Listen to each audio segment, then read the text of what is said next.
Hello students, आज हम लोग कक्षा 12वीं में देखेंगे चैप्टर 12 में नाभिक स्नेही प्रतिस्थापन अभिक्रियाएं। तो यहाँ पे जो एल्डिहाइड और कीटोन है उनमें कौन कौन सी रासायनिक अभिक्रियाएं पाई जाती है इसके बारे में कल देखे थे। उससे आगे का हम लोग डिटेल आज देखेंगे नाभिक स्नेही योगात्मक अभिक्रियाओं का। सबसे पहले तो इसमें जो भी कार्बोनिल यौगिक रहता है उस पर नाभिक स्नेही अभिकर्मक आकर के वहाँ पे अटैक करेगा और उसके बाद प्रोडक्ट का निर्माण होता है।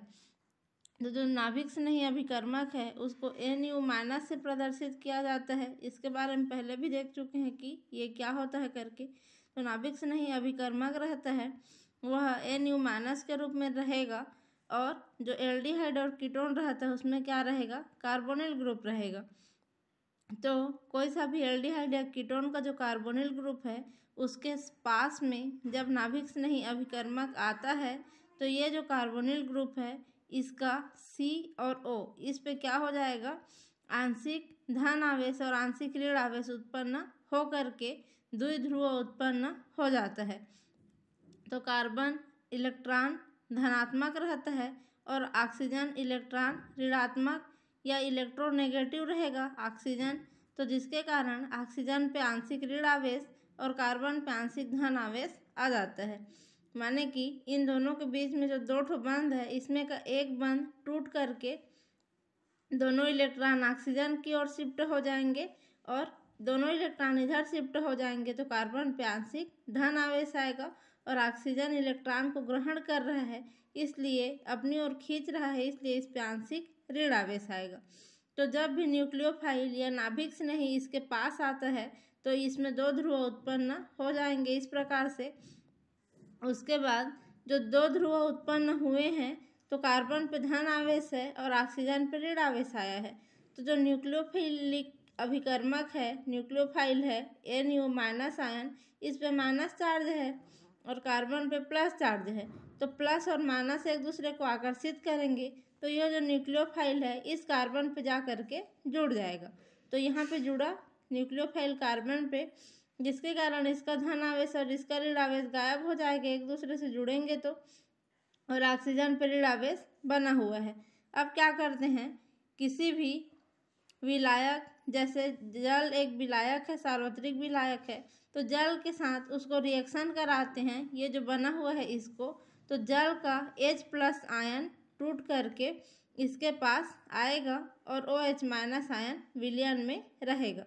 तो जल का जो H+ आयन है इसके पास आता है जिसके कारण ये O- आयन और H का प्लस आयन आपस में जुड़ करके OH का निर्माण करेंगे।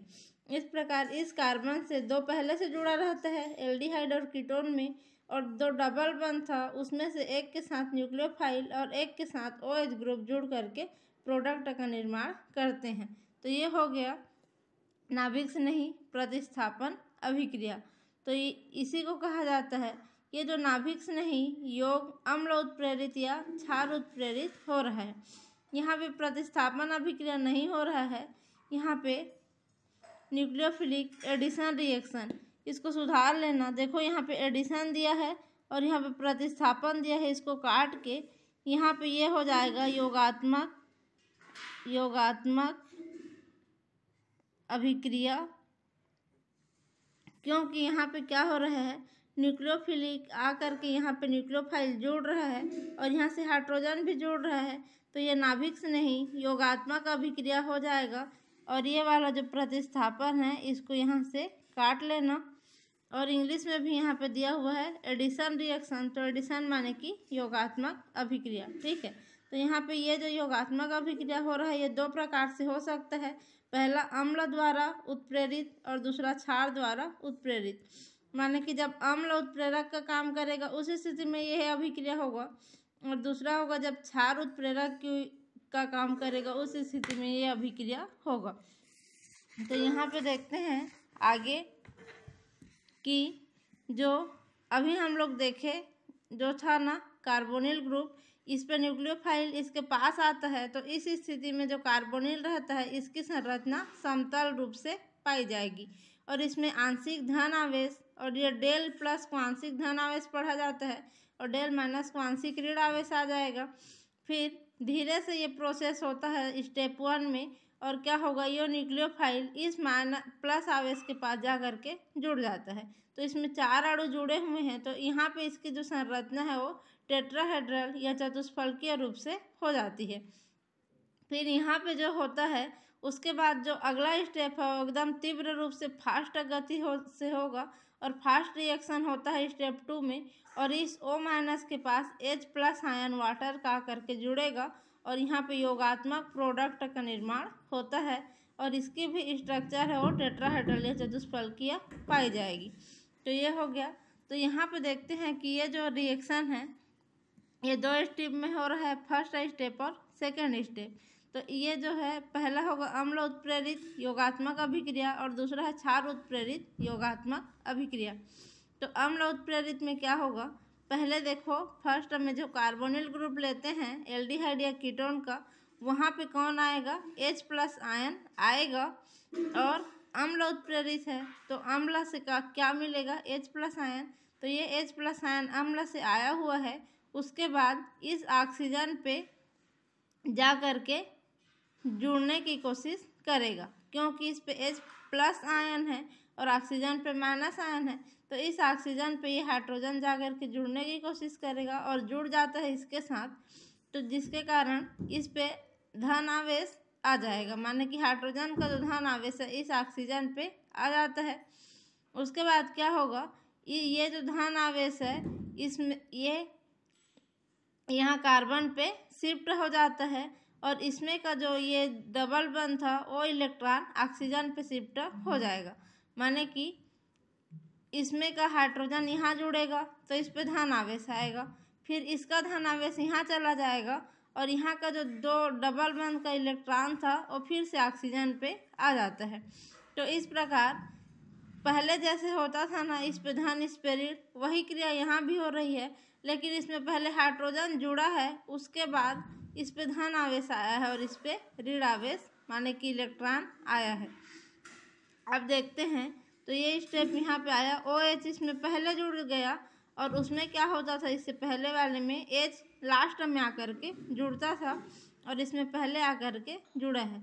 उसके बाद जो न्यूक्लियोफाइल है लास्ट में अटैक कर रहा है और C+ आयन पे जा कर के जुड़ जाता है। तो ये जो है इसमें C+ आयन बाद में बन रहा है न्यूक्लियोफाइल जुड़ने के लिए, और पहले जुड़ रहा है H+, क्योंकि यह अम्ल उत्प्रेरित योगात्मक अभिक्रिया है। आगे देखते हैं क्षार उत्प्रेरित योगात्मक अभिक्रिया।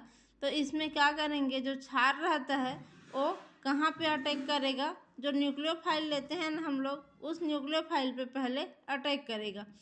तो जो न्यूक्लियोफाइल है उस पर माइनस चार्ज रहता है, तो उस माइनस चार्ज के साथ H पहले से जब जुड़ा हुआ अवस्था में रहेगा तो इसको क्या बोलेंगे, इसके माइनस चार्ज को इस H का प्लस चार्ज हटा देगा, माने कि डिफ्यूज कर देगा, जिसके कारण ये उदासीन प्रकार का नाभिक स्नेही अभिकर्मक कहलाएगा।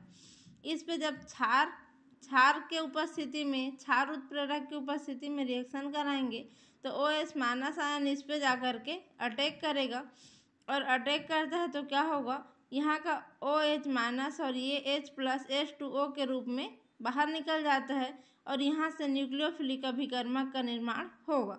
तो पहले क्या था, दुर्बल प्रकार का उदासीन था न्यूक्लियोफाइल, अब क्या हो गया, ऋण आवेश वाला प्रबल या स्ट्रॉन्ग प्रकार का न्यूक्लियोफाइल का निर्माण हुआ है। अब यही न्यूक्लियोफाइल कार्बोनिल ग्रुप पे जाके क्या करता है, यहाँ पे आंशिक धन आवेश ऋण आवेश लाने की ज़रूरत नहीं पड़ती है, डायरेक्ट जाकर के यहाँ पे अटैक करता है। अटैक करेगा तो क्या होगा, क्योंकि ये स्ट्रॉन्ग प्रकार का है तो यहाँ पे अटैक करेगा और इस पे जाके जुड़ जाएगा, जिसके कारण आंशिक ना आकर के सीधे सीधे ऑक्सीजन पे डायरेक्ट ऋण आवेश आ जाता है। फिर इसको क्या कराते हैं, H2O से रिएक्शन कराते हैं जैसे पहले कराते थे। तो इसमें का जो H है यहाँ पे जा कर के जुड़ जाता है और ये न्यूक्लियोफाइल यहाँ से इसमें पहले से जुड़ा हुआ है और इसमें का हाइड्रोजन इसके साथ जुड़ जाता है। तो इस प्रकार से ये टेट्राहेड्रल या चतुष्फलकीय रूप से एडिशनल प्रोडक्ट का निर्माण यहाँ पर भी होगा। तो ये हो गया अम्ल उत्प्रेरित और क्षार उत्प्रेरित अभिक्रिया। उसके बाद कार्बोनिल समूह पे जो नाभिक स्नेही यौग अभिक्रिया होता है उसके लिए कुछ कुछ यहाँ पे स्टेप दिए हुए हैं जो इन्हीं दोनों के आधार पे है। तो अम्ल उत्प्रेरित जो कार्बोनिल समूह है वो ज़्यादा इलेक्ट्रोफिलिक का निर्माण करेगा और क्षार उत्प्रेरित से ज़्यादा न्यूक्लियोफाइल का निर्माण होता है। माने यहाँ पे देखें ना, क्षार वाले में कि स्ट्रॉन्ग न्यूक्लियोफाइल बन रहे हैं, तो इसमें क्या बना था, स्ट्रॉन्ग न्यूक्लियोफाइल का निर्माण हुआ था। और अम्ल वाले में क्या हुआ था कि प्लस चार्ज बना था, तो प्लस चार्ज वाले को इलेक्ट्रोफिलिक बोलते हैं। तो इसमें स्ट्रॉन्ग इलेक्ट्रोफिलिक बनता है और क्षार वाले में स्ट्रॉन्ग न्यूक्लियोफिलिक का निर्माण होता है। इसलिए यहाँ से निष्कर्ष निकल सकता है कि कोई सा भी जो कार्बोनिल ग्रुप है वह ध्रुवीय स्वभाव का पाया जाता है, जिसके कारण कार्बन पे हमेशा इलेक्ट्रॉन घनत्व कम होता है और उस पे क्या होगा, नाभिक से नहीं आकर के आक्रमण कर सकता है, जैसे कि यहाँ पे किया है। और कार्बोनिल समूह पे ऋणात्मक ऋण आवेश ग्रहण करने की क्षमता पाई जाती है। माने कि ये कार्बोनिल समूह है वो इस ऋण आवेश को ग्रहण करने की क्षमता रखता है। और कार्बोनिल कार्बन से जो जुड़ा हुआ ग्रुप रहता है, माने कि जो कार्बन से जुड़ा हुआ जो समूह रहेगा वह समतल व्यवस्था जो कार्बोनिल कार्बन के ऊपर तथा नीचे दोनों में आक्रमण के योग्य बनाती है। जो कार्बोनिल का स्ट्रक्चर है वो समतल रहता है, अभी हम लोग देखे हैं।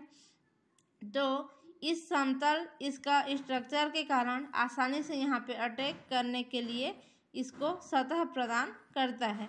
तो ये हो गया न्यूक्लियोफिलिक एडिशन रिएक्शन यहाँ पे कंप्लीट। अब हम लोग देखते हैं एल्डिहाइड तथा कीटोन की सापेक्ष क्रियाशीलता। तो इसके बारे में हम लोग आगे अच्छे से पढ़ेंगे।